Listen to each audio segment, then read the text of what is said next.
It's almost impossible to pick up a daily paper without reading about an individual who has achieved an unusual accomplishment, and almost invariably these stories include the overcoming of what at one time appeared to be virtually insurmountable handicaps.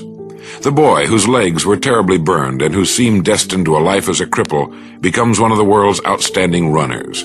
The poor boy who amasses a fortune, the boy with a serious speech impediment becomes one of the nation's top news commentators. Every day, a new and dramatic story appears somewhere, the old story of obstacles overcome and outstanding success achieved. Well, they're just too numerous to mention. But how and why are these things done? To me, this is a very interesting subject. These individuals do far more than the average person in order to overcome their handicaps and achieve the success they seek. But it's more than that. You have to go back to the beginning and ask, why?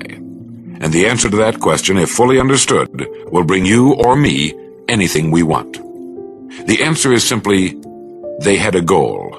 That is, they had fixed in their minds a point they had to reach. Something that was more important, far more important than the effort and time that had to be expended. A dream seen only in the mind and felt only in the heart that was too big to be denied. A dream which rose before their eyes when they awakened in the morning and which was the last thing they thought about as they dropped off to sleep at night. This great dream, this surging, dynamic thing which was invisible to all the world except the person who held it, is responsible for every great advance of man. It is behind and the cause of everything we see in the world around us. Everything in the world is a dream come true. It is a goal reached. Napoleon Hill put it this way. He said, "What the mind of man can conceive and believe, it can achieve." It is the skyscraper, the bridge spanning the bay, a rocket ship to outer space, and it's the little corner business establishment. It's the lovely home in the suburbs. It's a youngster getting a diploma and the new baby in its mother's arms. It's a golf handicap and a business position reached. What the mind of man can conceive and believe, it can achieve. Do you know what this means to you and me? Well, let me try to explain, and I might add, it took me 17 years to find this out for myself. Once understood, however, life becomes easier, more fun, far more exciting, and incalculably more rewarding. To begin to fully understand this subject, we have to realize that it's at the basis of any success. It is, in fact, the very definition of success. The best definition of success I've ever been able to find is, success is the progressive realization of a worthy ideal. If you think about it a moment, you'll realize just how perfect that definition is. Success is the progressive realization of a worthy ideal. What does this mean? It means that any person engaged in achieving something which he considers a worthy ideal is successful. At the same time, it also means that any individual not so engaged must be defined as the opposite of success, a failure. Any person with a dream in his mind and heart which he has established as a worthy goal is successful. It has nothing to do with money necessarily, unless that happens to be the goal. And each of us must decide for himself what his goal is. With such a simple and obvious definition of success, a person might think that everyone is successful. Everyone should be, but it's estimated that only 5% are. Of all the people you pass on the street, no matter how large or busy the city, only 5 out of 100 can tell you what they're working toward. The rest are just drifting along, hoping something good will happen to them, or at least that nothing bad will, letting circumstances and economic winds blow them this way and that. These are the people who have not learned the rules of life. I like to compare human beings with ships. It's estimated that about 95% can be compared to ships without rudders. Subject to every shift of wind and tide, they're helplessly adrift.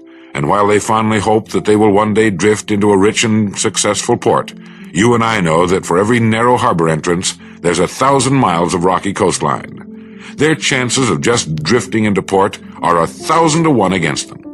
But the 5% who have taken the time and discipline to decide on a destination and to chart a course, sail straight and far across the deep oceans of the world, reaching one port after another and accomplishing more in just a few years than the rest will accomplish in a lifetime. If you should visit a ship in port, climb to the navigation bridge and ask the captain his next port of call, he will answer you in one sentence. Every person should be able to do the same thing. Unless you can say in one concise, well-defined sentence what your goal happens to be, the chances are good that you have never really clearly defined your goal. The captain of a ship cannot see his destination for fully 99% of his journey, but he knows what it is, where it is, and that he'll reach it if he keeps doing certain things a certain way every day. When you ask most people what it is they seek, they'll answer in vague, unrealistic terms. They'll say happiness or good health or enough money to support my family and so on. These are not goals. They are simply conditions desired by everyone. When we talk of goals, we mean, what is it that you want, you as an individual? What is it that you would like very much to have or to be, but which you may have felt was, for one reason or another, beyond your reach? You see, if you can tell me what you want, I can tell you how to get it, as long as it's worthy of you and within the realm of human accomplishment. Progressing successfully through a lifetime should be a matter of progressively setting and achieving goals, one after another, each a little better than the former. Just as a ship sails to only one port at a time, set your first port of call. When you've reached it, and reach it you will, you can then set a new goal, and then another. By following this meaningful and common-sense approach to life, you will be successful, and will accomplish more in 5 years than the great majority of people do in a lifetime. Now, I'll tell you of a way to clarify your thinking and establish the first goal if you don't already have one. Realizing that without a goal we are unsuccessful, and realizing, too, that with a goal we will have direction and purpose and that our goal will be reached, we begin to realize that the establishing of a clearly defined goal is just about the most important step we can possibly take. It's good to remember, too, that in 99 times out of 100, our goal can be accomplished in the work in which we are now engaged. If you don't know what it is you want more than anything else, in other words, if you're not one of the fortunate individuals who knows exactly what it is he seeks, get off by yourself someplace and spend an hour or so writing down the things you would like to have. This could include a beautiful home, a car, a certain amount of money, a specific income, a particular position with your company, and so on. A sales quota, any one of 100 things. Write down as many as you can think of. When you've written down all the things you want, choose one, only one, that you want more than the others. Write this on a separate sheet, or draw a circle around it. Now put the sheet away and forget about all of your ideas except the one you've decided to accomplish first. Like a ship, a person can only reach one port at a time. Most of the confusion and indecision found with the majority of people is because they want so many things they don't decide on which to accomplish first, and as a result, they often accomplish nothing at all. Remember, you can only achieve one goal at a time. Once you've decided upon the one thing you intend to accomplish first, write it on a card to carry with you. Think about it the first thing in the morning and the last thing at night. Think about it as often during the day as you can. By doing this, you will be forcing your goal into your subconscious mind, from which will come the answers you need as you need them for its accomplishment. This is the process used by the most successful men and women in the world. This is the same system used by the mathematician and philosopher Bertrand Russell. Think about it as often as you can. Get a mental image of your goal already having been accomplished, but be sure to be absolutely specific. Don't generalize. If your goal is a certain amount of money, write down the exact amount and the time limit for earning it. If your goal is a beautiful home, get a picture of the exact home, even if you have to pay an architect to draw the plans and elevation for you. You might as well, for believe me, you will accomplish it. Be very careful about what you set your mind and heart upon, for if you want it strongly enough, you'll get it. I mentioned that I spent 17 years looking for this answer. I did. I wanted to know what separates the haves from the have-nots, not just in a financial sense, although that's certainly an important part of living, but rather in every sense. I started looking for the answer in 1933 during the Depression, and I didn't find it until New Year's Day, 1950. The answer I was looking for was the secret to achievement, the secret of success. All of a sudden I realized that in the hundreds of lives I'd studied and the countless books I'd read, a plain and simple fact had been staring me in the face all along. It is simply that we become what we think about.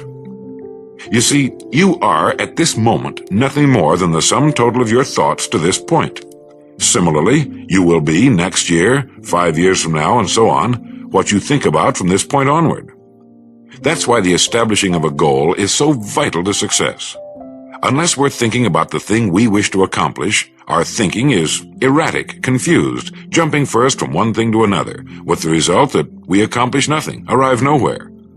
By thinking every morning, every night, and as many times during the day as we can about the single goal we've established for ourselves, we actually begin moving toward it. By concentrating our thinking, it's like taking a river that's twisting and turning and meandering all over the countryside and putting it into a straight, smooth channel.